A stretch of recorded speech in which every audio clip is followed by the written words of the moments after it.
Bonsoir à tout le monde. Nous faisons la suite de notre intervention de l'autre fois, Fondement des apôtres numéro 4, où nous avions eu à parler sur le parler en langue.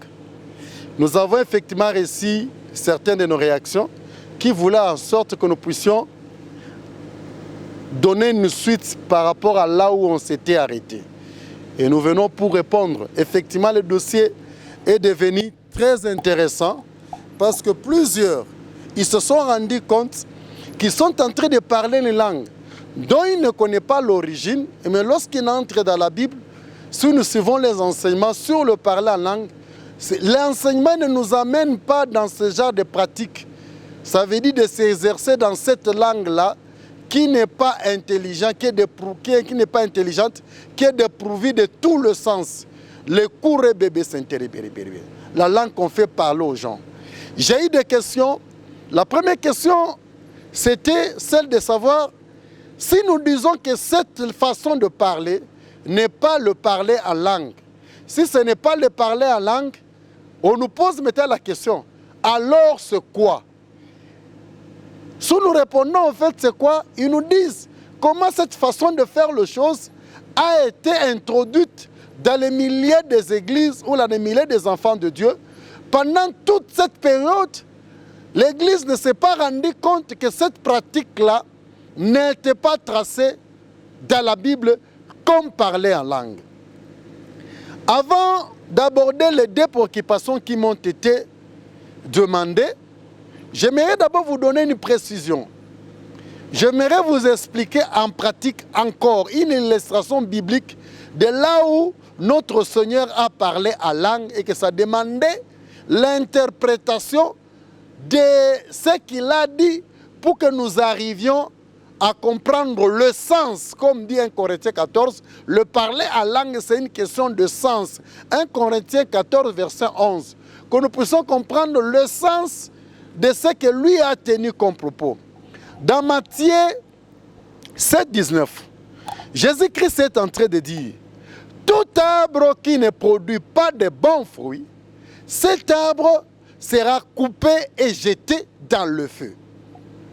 Dans le naturel, ou selon l'homme, lorsqu'on parle d'un arbre, nous voyons, c'est ce qui est ici derrière nous. C'est ça ce qu'on appelle les arbres. J'avais choisi ces arbres, pourquoi? Parce que sur ces arbres, nous avons un citronnier, nous avons un oranger, nous avions aussi un palmier. Tous ces arbres, comme vous le voyez là, ils n'ont pas de fruits. Pas seulement de bons, il y a certains comme le palmier ici, il a réellement les noix, mais ce n'est pas de bons. Il y a d'autres qui n'ont même pas de fruits. Si nous suivons cette parole de Jésus-Christ, pour nous l'homme, l'arbre est là. C'est ce que nous appelons l'arbre. Ça veut dire que le Seigneur Jésus-Christ nous a demandé, chaque fois que nous allons rencontrer les arbres, qui n'ont pas de bons fruits, nous devons les couper et les jeter dans le feu. C'est-à-dire, c'est de prendre une machette et de couper le palmier qui est ici parce qu'il n'a pas de bons fruits. De couper le citronnier ou l'oranger qui est là juste devant nous parce qu'il n'a pas de bons fruits. Et de les couper. Et si je me mettais à faire ça, sûrement vous-même qui me suivez, vous serez le premier pour me dire, non, ne faites pas ça. Vous aviez mal compris le sens que Jésus-Christ a utilisé pour parler. Vous allez me dire, l'arbre dont Jésus-Christ a parlé, ce n'est pas cet arbre ici. Mais pourtant, en premier lieu, lorsque j'ai lu le verset, l'arbre, nous tous nous désignons que c'est ça l'arbre. Mais lorsque je vais appliquer, vous me dites, non, ça ce n'est pas l'arbre dont Jésus-Christ a voulu parler. Maintenant ça, c'est un arbre, vous appelez ça l'arbre, selon qui? Maintenant que Jésus-Christ a utilisé l'arbre, qui n'est pas ça? Ce que Jésus-Christ a utilisé l'arbre, c'est selon qui? D'où nous sommes devant deux langues. Nous sommes devant deux langages. Et lorsqu'on parle de premier arbre, ceci, nous n'avons pas besoin de la Bible pour connaître que c'est un arbre. Avant la venue des Blancs, qui nous ont apporté la Bible, qui nous ont apporté l'Évangile, on appelait ça arbre. C'est selon les enseignements de l'homme, selon l'apprentissage de l'homme, c'est ce que nous appelons arbre. La raison pour laquelle la Bible dit, les pensées de l'homme sont charnelles. Parce que lorsque nous appelons l'arbre, c'est ça. C'est charnel. C'est comme ça que vous allez comprendre dans 1 Corinthiens 14, il a dit, celui qui parle en prophétie, il parle aux hommes. Celui qui parle en langue, il ne parle pas aux hommes, il parle à Dieu. Lorsqu'on parle parler à l'homme, ce n'est pas pour dire, vous ne parlez pas de l'homme charnel. Vous parlez de l'homme pensée charnelle. Parce que l'homme désigne les objets charnellement. Mais celui qui parle en langue parle à Dieu. Parce qu'il désigne les objets spirituellement. Jésus-Christ dit, l'arbre qui ne porte pas de fruits, cet arbre-là sera coupé et jeté. Si vous comprenez ça, le langage de Jésus-Christ, l'arbre dont il fait allusion, c'est ça. Vous tapez à côté, parce qu'il a parlé en langue, ça veut dire qu'il a parlé à Dieu, ça veut dire qu'il a parlé en esprit. Si vous comprenez, comme s'il a parlé à l'homme, comme s'il a parlé charnellement, vous êtes égarés. Nous sommes devant deux langues, langue qui est parlée charnellement et langue qui est parlée spirituellement. Pour Jésus, l'arbre dont il parlait, il fait une interprétation pour connaître. Mais lorsqu'on parle de l'arbre selon l'homme, tu n'as pas besoin d'interprétation. Tu es là, on te montre l'arbre. Mais l'arbre de Jésus, il faut qu'on t'interprète. Lorsque je parlais de la différence entre traduire et interpréter, une langue est traduite et n'est pas interprétée. Je parle en français. Voici l'arbre. Si je vais traduire ça en Swahili, comme on est au Katanga, on traduit ça en Swahili, Angalia Mouti. Tout arbre qui ne porte pas de fruits, de bons fruits, sera coupé et jeté dans le feu. Lorsque j'ai traduit, Mouti wote ayenya itoshi matunda ya muzuri tutaikata tutaitupa kumoto.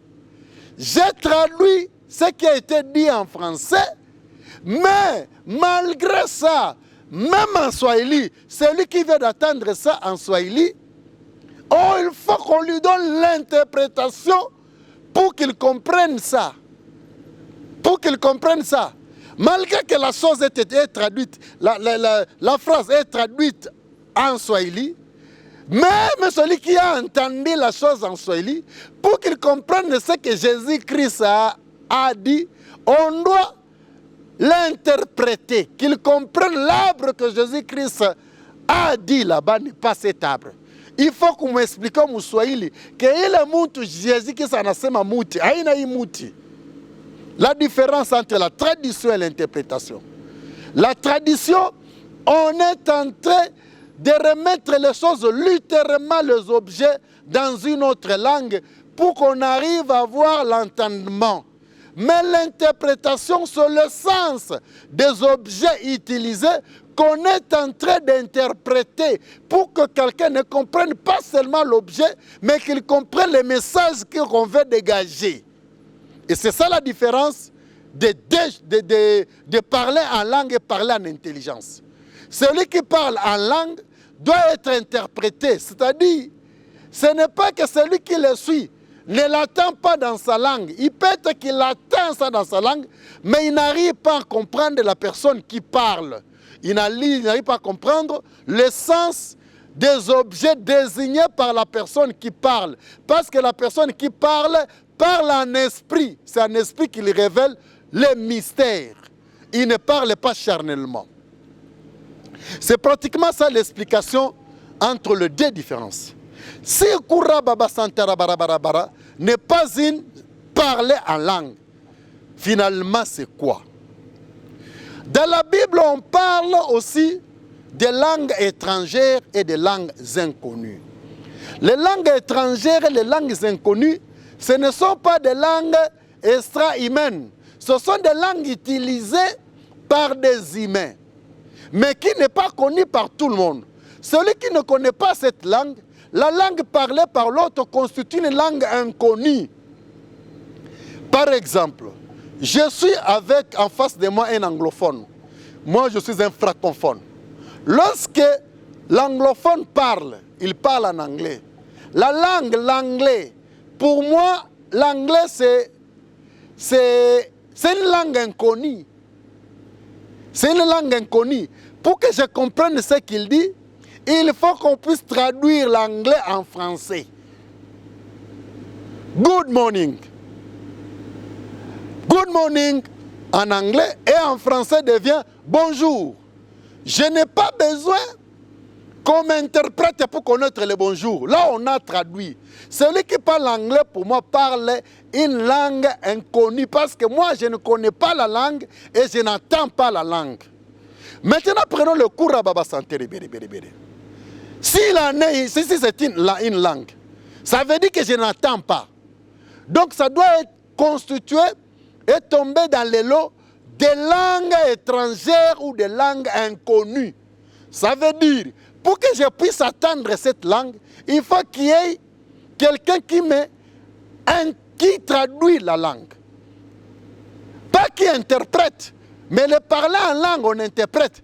Lorsque toi tu dis courre bébé bébé, oui, traduis-moi, tu as dit quoi?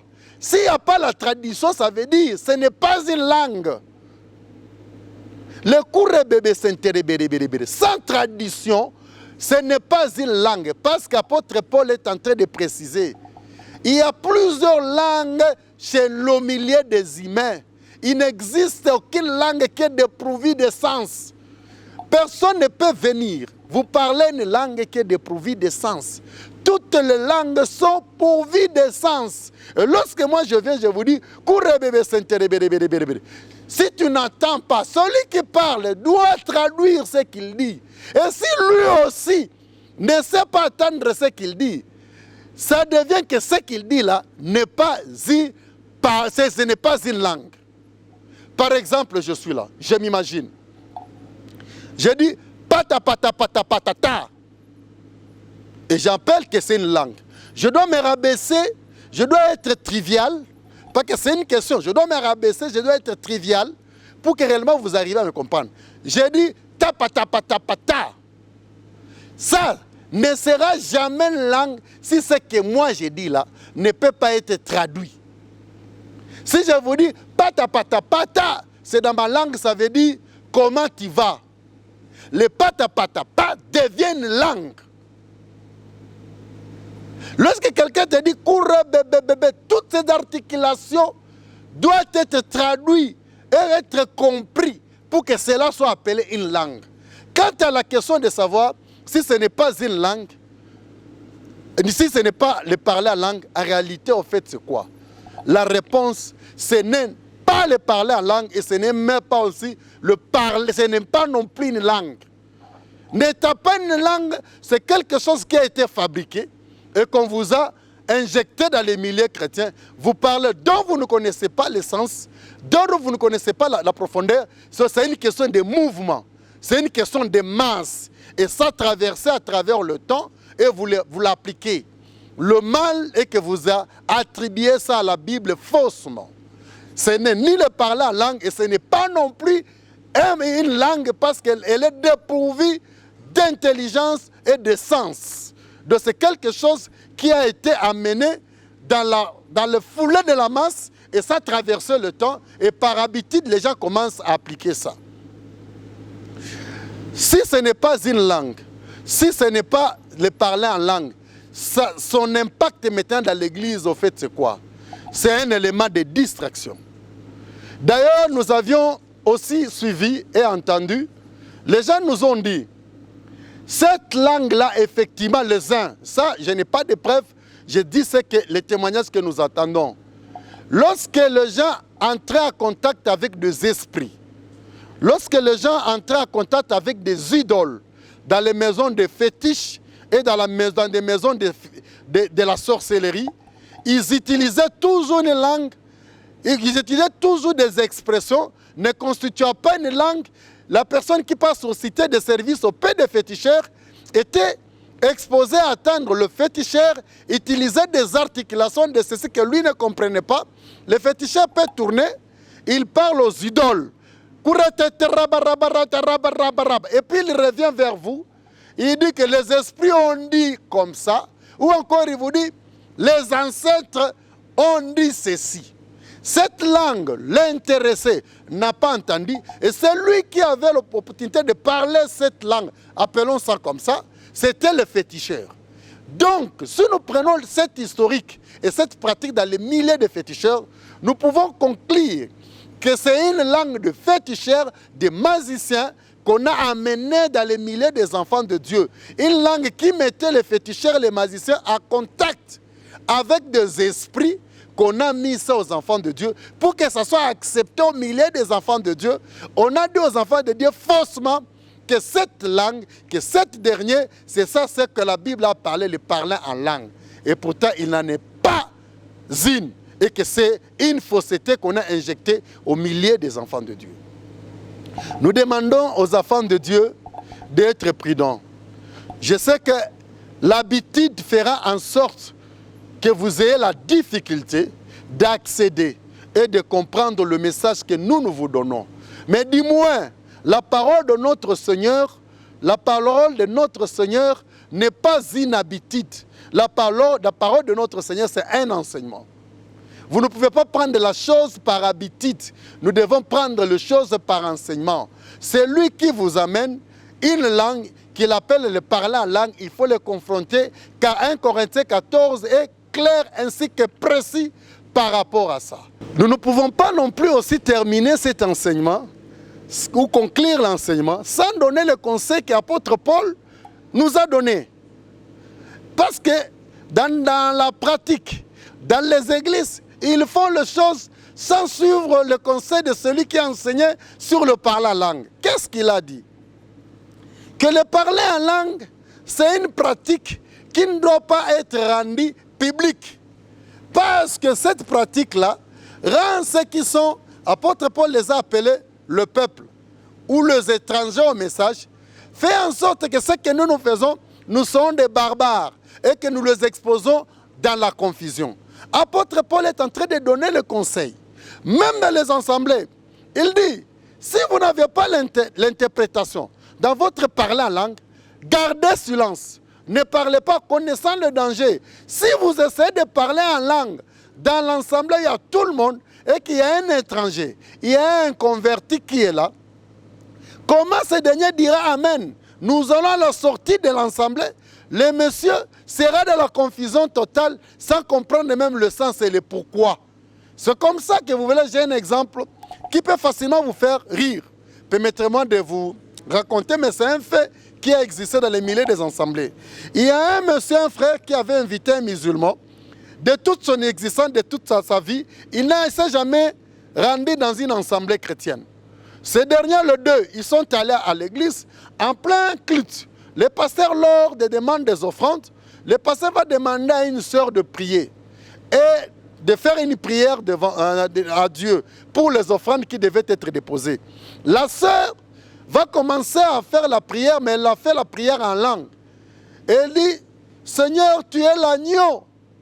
Tu es l'agneau de Dieu qui s'était donné pour nous afin que nous ayons la vie éternelle. Si toi, tu t'es donné comme agneau pur que tu es, pourquoi pas nous donnons aussi l'essentiel que nous avons. Elle a terminé de prier. Après l'offrande, le pasteur va prendre un frère au milieu de l'assemblée pour lui demander, toi aussi tu pries. Lui aussi, à l'occasion, il prie en langue. Il désigne le Seigneur, tu es le lion de la tribu de Juda.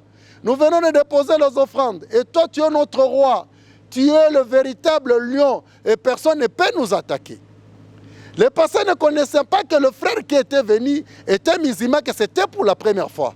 On va demander à ce frère aussi, à son tour, de continuer le culte pour que les gens partent. Le frère ne s'en sent pas faire la chose parce qu'en tant que musulman, il ne prie pas comme ça. Il s'est dit dans son esprit, donc leur Seigneur, il est en train de représenter ou de refléter les animaux. Là, il a parlé d'un agneau, l'autre, il a parlé d'un lion. Maintenant, lorsqu'il prie, il lève les mains comme les autres, il dit, Seigneur, Osam Okumbusu, tu es un gorille. Et les gens ont regardé, ils ont dit, oh, qu'est-ce qui ne va pas, qu'est-ce qui ne va pas? Il a parlé d'un gorille. Et les frères regardent les autres, tu es un gorille, qui peut te battre toi? Parce que le frère était quelqu'un qui faisait le mukumbusu. Il a choisi pour lui, les gens qui font ce genre de sport, le mukumbusu paraît être le plus puissant. Et il a désigné le Seigneur par ça. Le frère a été mis en confusion, ne comprenant pas les deux autres en public prier en langue. C'est de là que l'apôtre Paul va dégager les conseils. Que lorsque tu parles en langue, lorsque tu veux prier en langue, ça veut dire ne le fais pas en public. Parce que les conséquences sont néfastes. Vous serez pris pour des barbares, pour des gens qui sont fous. On risque de vous prendre pour des gens qui ne connaissent même pas la valeur de la chose que vous prenez pour annoncer à la foule comme la bonne nouvelle à la masse. C'est comme ça qu'apôtre Paul a dit, si tu veux prier en langue, prie seul, là où une autre personne ne t'attend pas. Mais lorsque tu es dans l'ensemble, il faut prophétiser. Ça veut dire prier en intelligence. Lorsque tu utilises des mots, que tu te rassures que ces mots-là sont compris comme tout le monde le comprend dans la masse. C'est ça le conseil que le Seigneur et que l'apôtre Paul nous a donné lors de l'utilisation de parler ou de prier en langue. Donc, c'est ça l'enseignement que nous demandons au peuple de Dieu, que celui qui a un avis contraire ou celui réellement qui avant ne comprenait pas, il a réellement compris et qu'il aimerait et toujours développer les échanges avec nous. Notre contact est le 081, les gens ont demandé 999 37 52. Ce numéro est sur WhatsApp. 081 999 37 52. C'est ça le numéro, il est sur WhatsApp. Vous aviez des questions et que vous aviez qu'on puisse échanger sur tous les sujets bibliques, nous pouvons échanger car tout ce qui a été révélé a été mis par écrit. Donc nous pouvons aborder ça. La parole du Seigneur s'interprète elle-même et n'est pas difficile à être comprise. Il suffit de l'aborder avec un cœur pur. Le Seigneur nous révèle comment la faire appliquer par elle-même. En attendant encore que le Seigneur vous bénisse.